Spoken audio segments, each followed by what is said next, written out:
welcome to Leadership and Reinvention, the podcast for leaders on a journey filled with twists, turns, and new possibilities.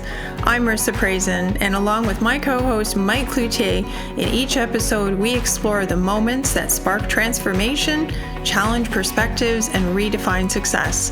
Whether you're making a career shift or looking to lead with impact, this is your space to rethink, pivot, and grow. Let's dive in. Hello, everyone. We are so excited to welcome you to our first Leadership and Reinvention podcast, hosted by Mike Cloutier and myself, Marissa Prazen. And today, our first guest is Tonya Dickenson to our podcast. Welcome, Tonya. We're so happy to have you here with us today. Thank you. Honestly, it's a true honor. So I'm privileged.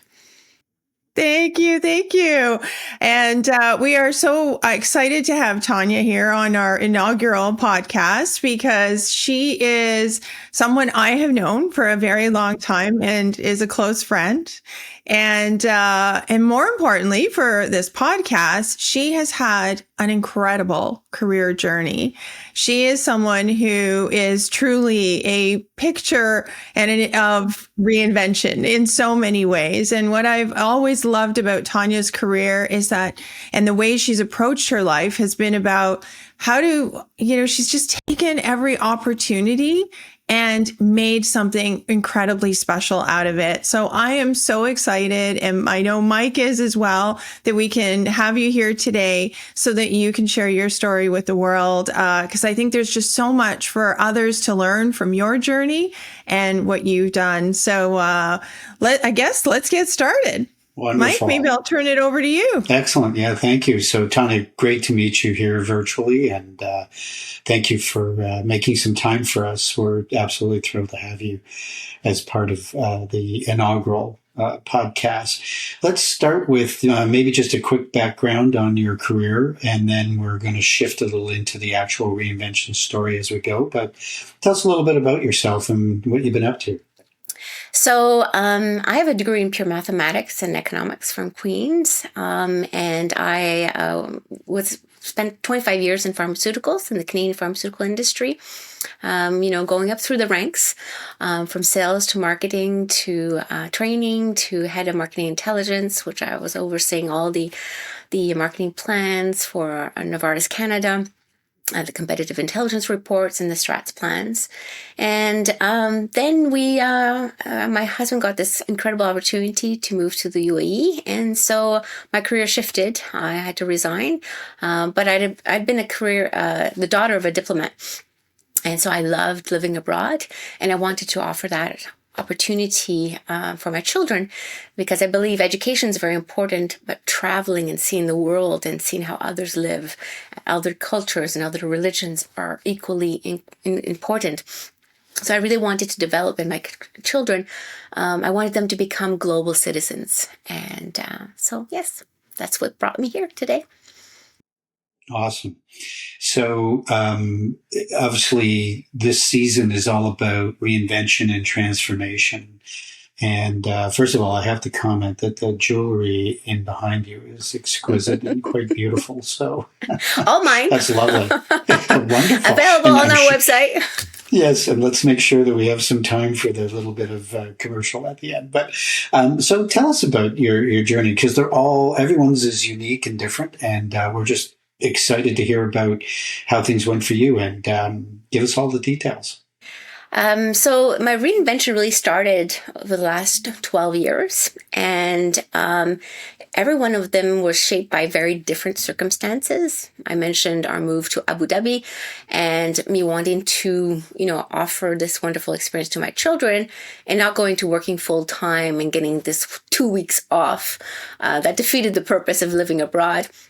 So I really looked at, interesting pilot projects or projects I could do. And I was tapped on by the UAE government to actually run the Special Olympics, the international tennis competition. And at first I was like, oh my God, this is the first time that they were really doing something huge on the international world. And there were 150 athletes coming. These are determined athletes. And, how was I to ensure that, these athletes would have the best times of their lives? And so that was actually my first pivot and my first realization that, this discomfort that I had actually led to tremendous growth. I realized also that I had a lot of transferable skills and that I just needed sometimes just courage, and that we often need courage to just say yes and jump on these opportunities. And as women in general, we tend to wait until we tick all the boxes, until we apply or raise our hand for that promotion. And this time I just said yes and jumped. And that was incredible. And seeing the athletes and the joy in their smiles, which is, I still have goosebumps, honestly. So that was my first pivot. And then we came back to Canada in 2020. So I don't know if that rings a bell, but that was right when the pandemic hit. And then that's where I had, immediate pivot, like instantaneously. I'd come from a background of anti-infectives. So I spent 10 years marketing and selling anti-infectives for Abbott. And so I knew right away that, prevention was key. Antibiotics could not stop this virus, and that we had to really wait until the vaccines arrived. And that's where, with a network of friends, we launched Army of Masks. And so I was responsible for Canada. And if you remember at the time, so we're going back 5 years, there weren't masks even for doctors when they left the hospital, or nurses or people in long-term care. Canada had actually destroyed the stockpile of masks. And so we actually, with volunteers, produced 80,000 masks for free. For all across Canada. We shipped to every single province, every single YWCA, every single women's shelter got masks for the women and for the children. So we were really very, very proud of our accomplishments, recognized by Queens for what we've done.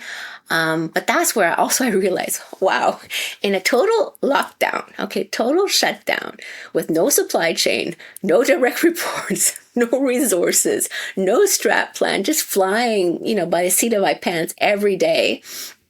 If I was able to lead and accomplish that, then, what could I do if I had time and resources and a plan, so that's what led really to my current reinvention, which is asymmetric by design. So excellent. Before we go on to asymmetric, I just want to kind of stay in the UAU experience and tell us a little bit about the family dynamic and what you were dealing with at the time, because I know others that I've spoken to, it's a big part of the transition experience and the evolution. So how was it for you and your family and your whole transition of role from, the pharma executive to that whole move? Well, it was very exciting. So we have 3 children, my husband and I, and we're the same parents. So we have a 30-year-old now, a 27-year-old, and a 16-year-old. So we were actually leaving one behind in Montreal to attend Cégep, and my son went to complete grade 10, and we had a 3-year-old at the time. So moving as a family unit is much easier. I have a sister, and so you're always moving with your best friend. At least my son had his sister, and my daughter had her brother. So that was a family unit. I had lived abroad, so for me, this was very easy. Moving to the UAE is not a dramatic culture shock. It is not a very poor country. Everything's available there. But we really seize on an opportunity to travel. Geographically, the location is incredible. Both in terms of, hopping on a plane and being somewhere in an hour, but also the time zones. So we really leveraged that experience, and my son did all kinds of volunteering in Borneo, in Nepal. So we really seized on every possible opportunity, but coming home, obviously, to see family. So my daughter learned Arabic while she was there. So no, we just try to learn and really also understand the Muslim world. It often comes with this bad connotation, and to understand their customs, to understand Ramadan. The Ramadan is actually time for fasting, but also to giving to the poor and giving to the poor daily during these 30 days. So it's learning to respect cultures. And there's, the UAE is 80% foreigners. So, you're there with Hindus, Muslims, Christians, all living and cohabiting together. And this is why when I look at the world right now and I see this polarization, I'm so sad, because the UAE is such a wonderful country where that is safe and full of respect, compassion, and that's what I wanted to show my children is that the cultural understanding. And when you understand culture, it's easier to understand people. And we often think that democracy is the best way and leads to the best outcomes. I'm not so sure. And we've had an election recently that I'm not so sure is leading to the best results, especially around the world. So it's just that openness, that curiosity that I really wanted to impart on my children. What an incredible experience for your kids to actually, to see the world, especially at such a young age, to, really see and experience all of these different cultures. What I'd love to tap into, and I know, from having enjoying our friendship all these years, and I know has been a big guide for you, has been your purpose. Maybe if you could tell us a little bit about that, because I feel that it's really led you to the things that you've been doing throughout your career. So that's really a very interesting question. And it's part of my ikigai. So traveling the world, you really understand how lucky we are. And particularly for you and I to be a Caucasian woman in Canada, living in these times,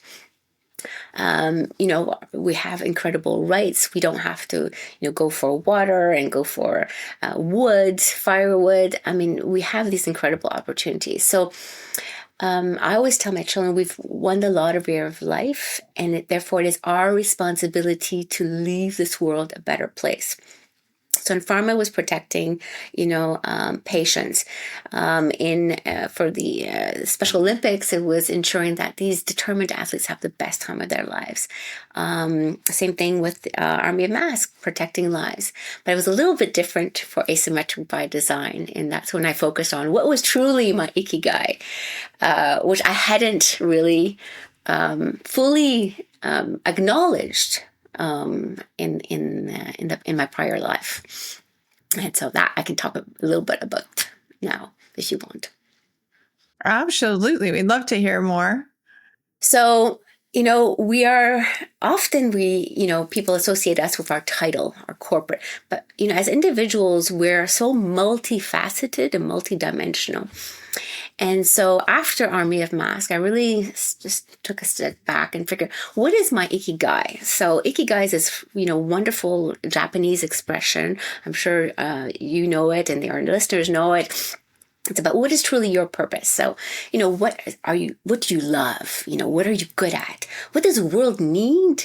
And what will you actually be paid for? So what is that?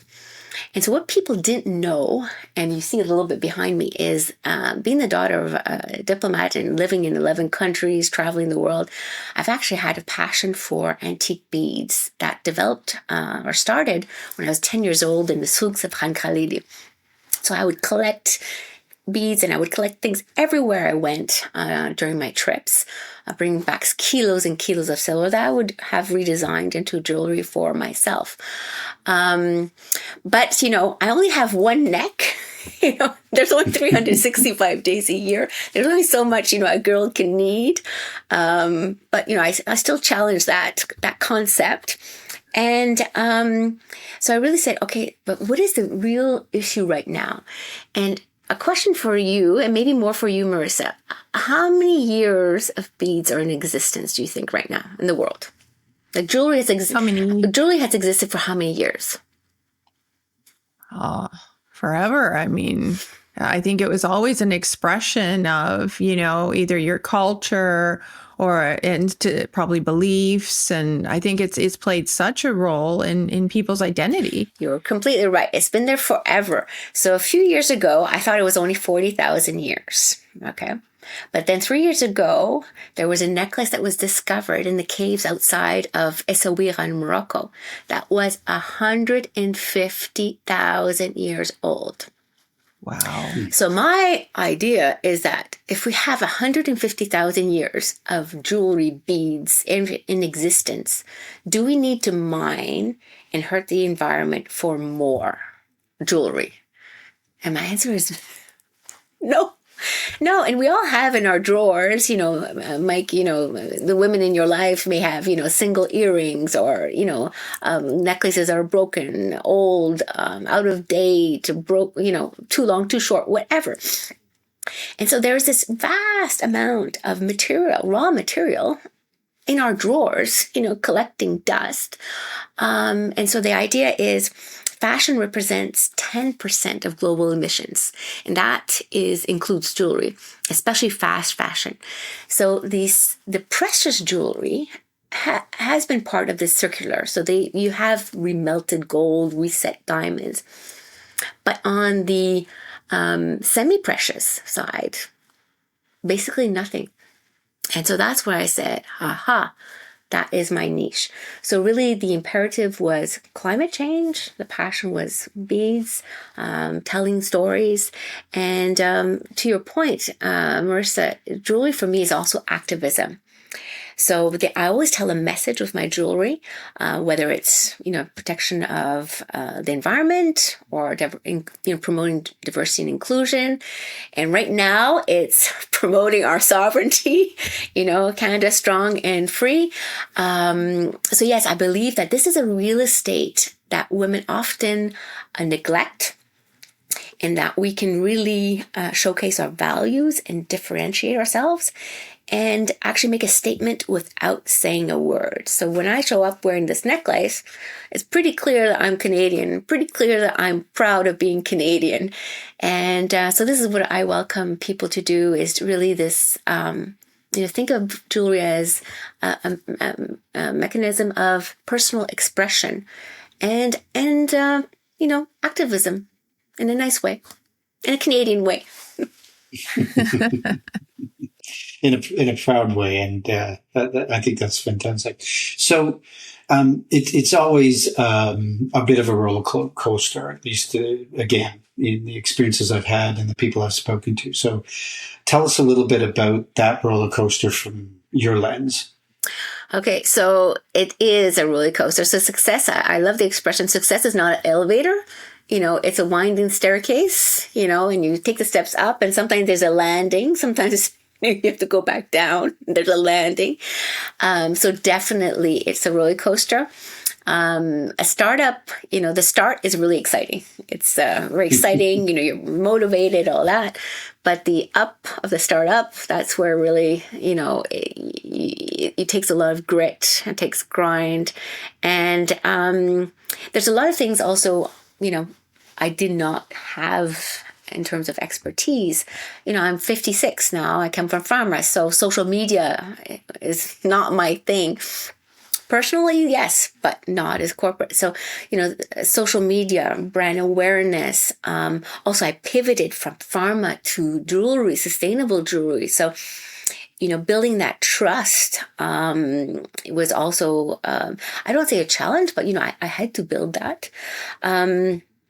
Definitely what other struggles is staying visible and consistent.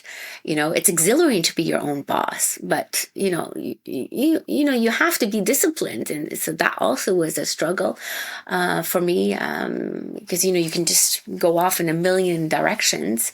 So discipline and boxing my time has been critical for me to actually getting things done. And what else? And also just understanding the slow season. So, some months you don't sell very much, and jewelry is really sold between more September, and Valentine's Day, and maybe a little bit Mother's Day, and then for here and there for, birthdays or whatever.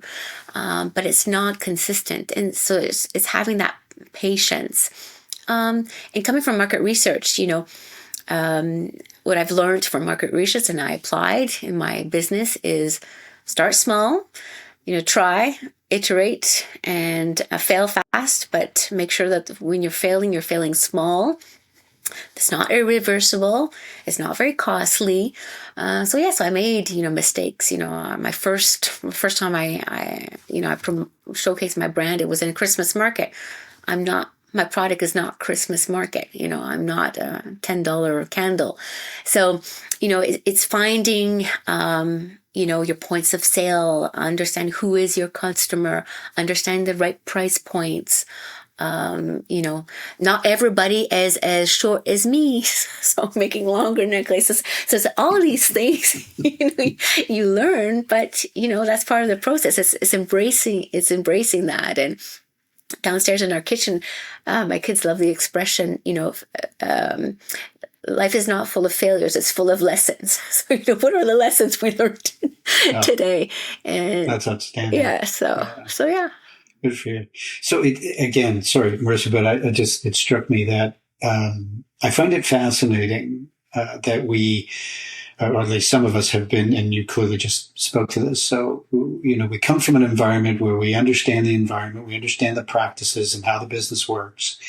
And then, we become sort of, entrenched in that. So it becomes almost like oxygen, you're breathing it, it's just there, and it's how you work.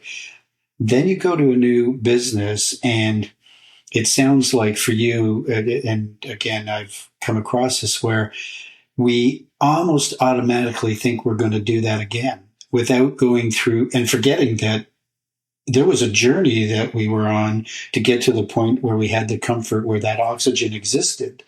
And now we got to go find that process, so that we're in it again. So I loved, your analogy about, failing early and learning and inexpensively if possible. But what a powerful statement to people who are currently in their own journey about this to know it's okay. It's because I don't think we always feel okay about it, right? How did you deal with the discomfort? In my new business, you mean? Yeah.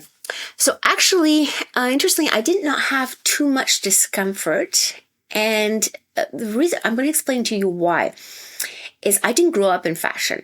I have no idea. And I was just doing what I thought to be correct. And so, for example, I applied for Fashion Week Montreal. And, just call and say, what will I have to do to get in? And they said, well, can you show your portfolio? I said, oh, you're in. I'm like, what do you mean I'm in? So sometimes when you don't know an industry, you're actually doing things that are super innovative, super out of the box that they would have never thought. So my necklaces have a name. They have a story and they showcase values. Nobody in the industry has been doing that. I come from I love math. So I have a degree in pure math and economics. And, what gets measured gets done. So I had a model showing, how sustainable my products were by individual model. So, we can tell you how many grams of carbon you have not emitted or kilograms, how many liters of water you have saved for each design. And this has been independently vetted or developed by Oxia Initiative. And so I have this data and it's full transparency. So for every one of my designs, I'm showing this. And so Fashion Week Montreal looked at me and said, wow, this is incredible. Who are you? And so I was actually finalist 2 years in a row. I didn't win, but I was finalist. For my first appearance, I was coup de cœur du président, so the finalist for the highest award. And last year, so last December, 2024, I was finalist for innovation category. So, it's just showing that sometimes when you're entering a new space, but with no preconceptions, with, totally blue ocean, you go in with these new ideas that you're taking from, math or pharma or something, and you're applying it. Because in pharmaceutical, storytelling is very important. Fast fashion has nothing to do with storytelling. But also my customers are trailblazer women that, have very strong values that, believe that a diverse team is a high performance team. So they support diversity, so they will wear a diverse necklace, rainbow colors. And so, it's bringing all these things to a new industry, and it's really being a disruptor. And so I would say that, no, I didn't feel uncomfortable. Actually, I was sort of winging it, trying different things. Some things didn't work, like the Christmas market did not work. Short necklaces did not work. But so really, come with these fresh, open eyes, open, ideas. And, a lot of these industries are ready for complete reinvention. And we actually need to reinvent, because the way we're doing business, the status quo is not an option. There's no planet B, so I'm all about impact and measuring impact. So I hope that answers your question. Absolutely. Okay. That was fantastic. I Go ahead, love Marissa. this. Thank you, Mike. First of all, huge congratulations on. Tonya is being so humble. There's so many awards and acknowledgments and radio and TV that she's been on, sharing her story. So really, really incredible. And I'd love to delve into this from that entrepreneurial perspective a little bit, because as Mike mentioned, and the people we speak with often, and certainly the people I'm trying to often coach through their career transitions, it's this scary part of, how am I going to do all this? Right. And as you said, you've come into this. You weren't, you didn't have a manufacturing facility that just started doing what you do today. But what's really coming through is in your story is how much you did reach out to other people. And something that Mike and I have often talked about is this whole aspect of networking and realizing, although you're an entrepreneur, it doesn't mean you have to be all things to all people. It's how do you leverage your network, and how do you surround yourself with people who can really make this dream of yours a success. So I'd love to hear more about how you were able to do that, to start from where you are to where you are today, and how you've been able to network and leverage other skills in order to be where you are. Excellent question. Very complex question. Well, first of all, I have to say that it was intimidating switching. And the concern also I had, if I was to be totally frank and honest, was, what would my network think of, this senior exec in pharma going to launch a sustainable jewelry company? And honestly, I have to say that my personal and professional network have been real champions, men and women alike. Whether they comment or engage, and I love that when they do. But when I bump into them, they say, "Tonya, I can't believe what you're doing," and the men, and I'm like, really, And so, I was really shocked about how the reception of people that, I think people are sometimes, wish that they had, the courage or whatever to launch on their own, whatever they, a skill set they may have. I know your husband, Marissa, is an incredible photographer, and I see a picture behind. So we all have these hidden talents, that we actually really adore. So first of all, my network has been a tremendous support and really encouraged me. So whenever that imposter syndrome come in, then, you or Orchid or a friend of mine would say, like, great going, keep on doing that or whatever. And the awards helped as well, of course. But also, to your point, we cannot wear all hats. And we need to have an ecosystem around us of people that have the experience and the expertise. So I outsource, for example, social media. I'm obviously heavily involved in that, but that's something I don't enjoy doing. I'm not good at it. Same thing with the production. Now I'm actually training and hiring immigrant women, again, trying to support and lift up women. I believe if you lift up women, you lift up a whole generation, a whole family. So that I'm also taking lots of courses. I'm just registered now in an entrepreneurship program in Quebec. When I first launched, I was registered with the Forum, which is for women entrepreneurs. So there's a huge amount of training available for free, basically. In Canada, there's a lot of grants, there's a lot of subsidies. The banks also are offering all kinds of training programs and support programs. So there's a lot in Canada available to us. We just need to take the time.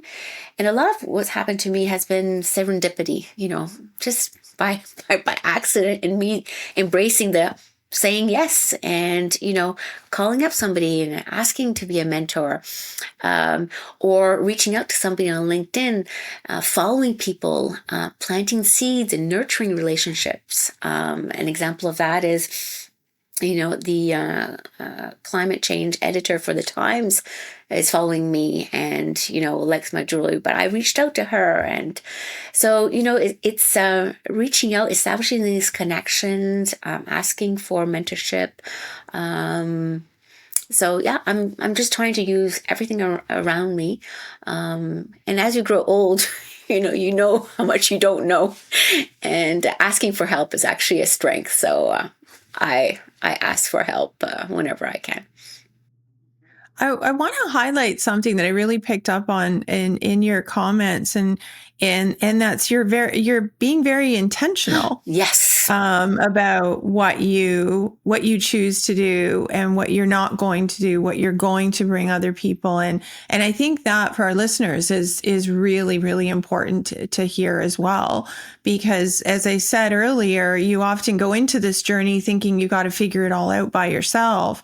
And you don't. And having that self-awareness about, what I love to do, what I'm either not good at or simply don't want to do, and then bringing in the right resources to do that and leveraging them. So just being very intentional. And you mentioned it was even very early on about your time, making sure that you allocate that time. Again, it's all about really that intention that I want to call out for our listeners.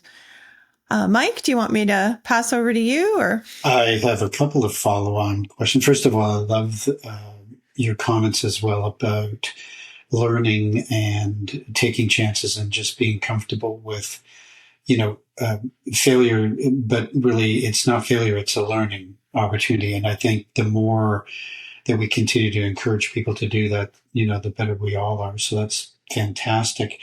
I want to slightly shift just for a second to something you had said earlier around culture, because I have a lot of ideas and beliefs about it, but I always love to hear other people's perspectives and the kind of thought process for you relative through all of your experiences, your observations relative to culture and leadership driving culture and the role of a leader in that process. So can you speak a little bit to that?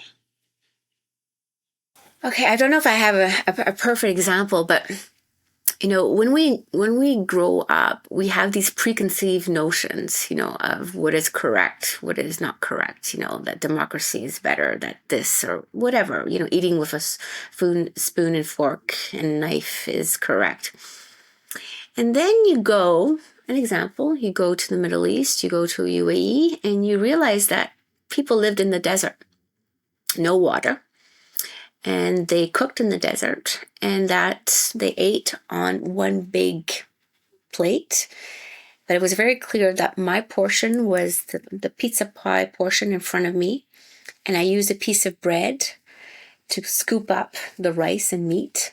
So no utensils, nothing. But everything was perfectly clean because I was never touching any food. And so then you realize, wow, okay. I thought that eating with your hands was, not civilized or not correct, but it was a necessity, and it was very hygienic. And what else would you do if there's no water? The precious water you had was to drink. And so it's really when we think as to why things are the way they are, and if we stop thinking that the way we do things is the best way, the only way, every other way is, and again, I'm going back to, we've seen a few occasions where I don't personally believe that democracy has led to the best outcome. And so it's really challenging our way of thinking, and it's learning to respect others in the way they, what they cherish. So I had a team, Marissa will know, a market research team. We had almost every religion in that team. And, the Jewish wanted to take the Jewish holidays. I said, great, everybody choose your holidays, but you can't just have everybody's holiday. And, so it's understanding what's important to you and respecting that. And so, this is, what's really helped me. And if as a leader we could always walk a mile in our employees' shoes, it would really help. I read an article of the head of Uber in India actually spent a day riding, Uber motorcycle in India, realizing that, oh my God, the handles are so hot, this is that. And so, but in our ivory towers, we don't necessarily see that. But if you go, into the field where your employees are and do what they do, then it opens your eyes to their reality. So those would be some of my thoughts. So I see the world. I see the world now less in black and white and more in grays. Yeah, which it certainly was my learning experience over my career to understand the value of the grays. Without question, understanding that there's a lot of ways to do things that are equally effective, or at least the way that certain individuals want to achieve something, as long as you're achieving, that's really what the goal was anyway. So, and it was a very difficult lesson for me to learn as a new manager. It obviously, because it's like a whack in the head when you start to fail at being a leader. And you're like, wait a sec, and then you realize that there are other ways and better ways, and you need to become comfortable with that. So thanks for sharing that. That's I think very powerful for people. Marissa, I'm going to kind of jump to the all-important question of, because we always like to hear good advice from people who have succeeded and had the journey. So if you were to provide, advice to, someone who's, entering and going through their change and transition in terms of, this reinvention of themselves, what would you say from your experience would be the three key essentials or capabilities, competencies? Like, what are those three critical things if you could come up with only three? Well, yeah, as you know, it takes more than three. But for first, patience. And as also patience with yourself. So giving yourself a break. I don't think we're always kind to ourselves. And so I think patience, success is not a sprint, and practice takes patience. And understanding that, entrepreneurship or new leader, it takes a season. So there's some areas of, desert, and, but, know your mission, trust your instincts. And Marissa, you were saying, stay, faithful to, your pillars and your values. And that really helps. Second would be confidence. Really, confidence isn't about knowing everything, but it's knowing that you will figure it out. You have that ability. I'd never run a Special Olympics. I mean, it was so daunting, but, I had run, national sales meeting. I had all this, and I actually put myself in the player's shoes. And all kinds of things happened during that event, rain, sandstorm, everything. And this was outdoors, but, just having the knowledge that and the confidence that you have that skill set, you have it in your toolbox. And, there will always be imposter syndromes, but it's knowing how to quiet it down. So when the imposter syndrome starts, I say, Tonya, listen, you did this, it's okay. So that, and I love the expression, you must be convinced to be convincing. So that also is all part of confidence. And I'm very convinced in what I'm doing. So, I hopefully I come across as very convincing because I'm so convinced in what I'm doing. And then finally, it's adaptability. I mean, that is critical. I think that's the modern currency of leadership. I mean, just think of today, now, off again, on again, tariffs. I mean, so there's disruption in supply chain, there's, tariffs, there's always something happening. And so you have to be nimble, how you react to the markets, how you react to customers. And if I could slip one in under... there are no rules. There are no rules. Oh, great. Okay. I'm going to tell not. No, I'm just going to slip one in. It's curiosity. It's really being curious and a lifelong learner. And, I attend, international conference on climate change. I showed up at COP15 or I invited, got an invitation. So it's being curious and just learning. And so that's, so curiosity is very important. So, I'm in this entrepreneurship course. I'm looking at things on YouTube. I'm reading master classes. It's just that constant curiosity, I think is critical.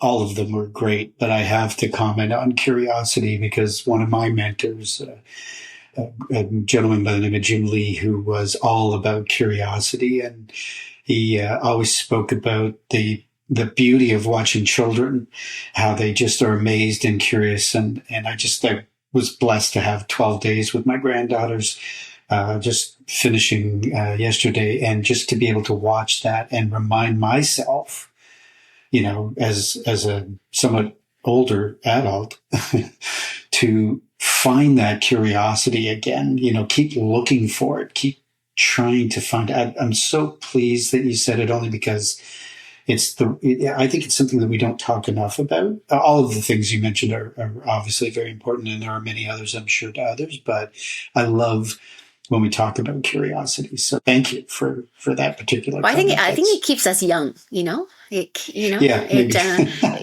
us enchanted. It keeps us, and hopefully it staves off Alzheimer's as well. Yeah, well, that'd be helpful. So, Tonya, just before we break today, and again, thank you for being here, is there anything we didn't touch on today that you'd like to speak about? I think we covered a lot, but I just wanted to mention that when I founded Asymmetric by Design, it was really with the intent, and I think you talked about intent, Marissa, of creating a net positive company. And that is across 3 pillars. So obviously we talked a lot about the environment, we talked about social, but also cultural. So trying to promote these traditions, these customs, preserving, craftsmanship, preserving these, time capsules. And so for me, leadership is not about how much you own, but really it's how much good you're leaving behind. And this would be my parting words, is if you're starting a company, start with the end in mind.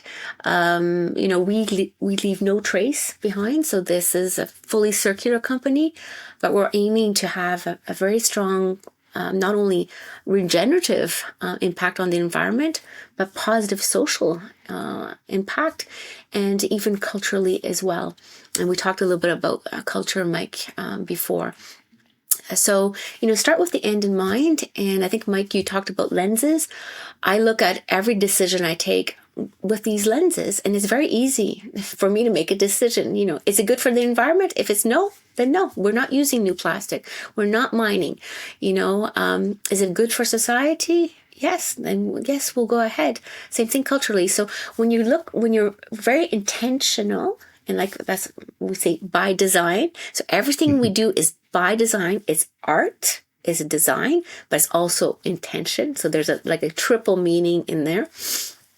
And asymmetric, our designs are asymmetric, but we're also trying to correct the wrongs. So, artisans in the developing world are disproportionately affected by climate change. So there is this asymmetry, and we're trying to, correct that wrong. So start with the end in mind, and ideally start with trying to build a social impact company. And that's what we're trying to do. And I think we're succeeding. We're succeeding, and we have the metrics to prove it. That's the important thing. We're tracking. And we hope to improve our metrics every year. So yeah, exactly. It's incremental.